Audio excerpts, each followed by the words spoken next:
Kumusta mga ka-Titans? Dito na naman tayo sa vlog sa Batang Quiapo, Pamagat, Kamao. Unang-una sa lahat, ito ay teaser lamang para ma-update sa Batang Quiapo. Huwag kalimutan i-subscribe, i-follow ang channel natin sa Batang Quiapo. Dito nga ay nagagalit na naman si Bong dahil sa pagkasaselos kay Bubbles dahil lagi na lang nakabuntot si Tanggol sa kanya. Ngayon ito mga ka-Titans, ito naman si Tanggol ay hindi makapaniwala kay Bong. So dito galit na galit talaga si Bong dahil kay Bubbles dahil ito ay gusto ngang palapit ng palapit.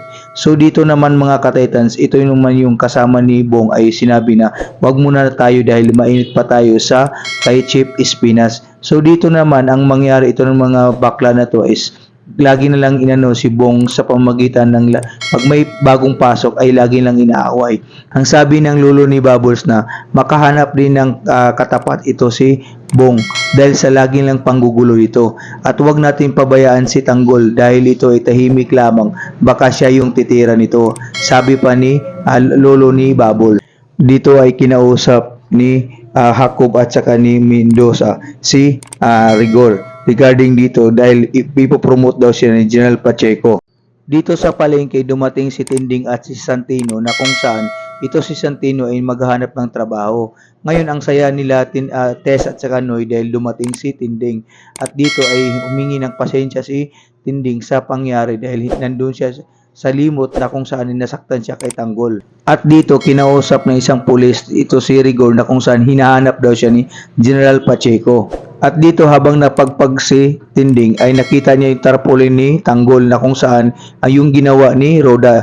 Kaya ito na naman si Tinding, galit na naman si Tinding kay Roda kasi kung makita daw niya, ito di alam ni Tinding kung anong gagawin sa kanya. At dito ay dumating si Rigor sa taas habang nag-uusap si Colonel Suarez at saka si General Pacheco. So dito ang ginawa ni General Pacheco ay gustong iangat at ipromote si Rigor pero hindi sumang-ayon si Pacheco dahil ayaw sumabay ng kumpas si Rigor.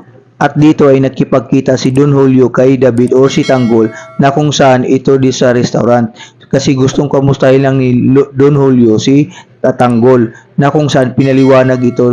Dito ay habang naglalakad si Santino na kung saan is nakita niya si Kapitan na kung saan is sabi ni Kapitan, saan ka Santino? Maghanap ng trabaho. So ayun sa plano ni Santino dahil nangarap siya maging boxing, tinuruan ni Kapitan ang isang coach boxing sa kanilang lugar. At dito pinaliwanag ni Don Julio na kung saan is kailangan niyang tanggapin na may iba na siyang ina o asawa si Ramon or si Alfred. Ito si Bong ay pinatawag na naman ni Chief Espinas na kung saan ito ay mayroon naman ipapagawa nito.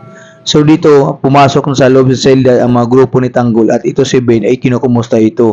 Ayun, pinaliwanag ni Ben na mayroong ibang kabalagan dito sa preso na kung saan yung mga tao ay labas-pasok ito. So huwag kalimutan i-subscribe, i-follow yung channel natin para ma-update sa Batang Quiapo. Maraming salamat po.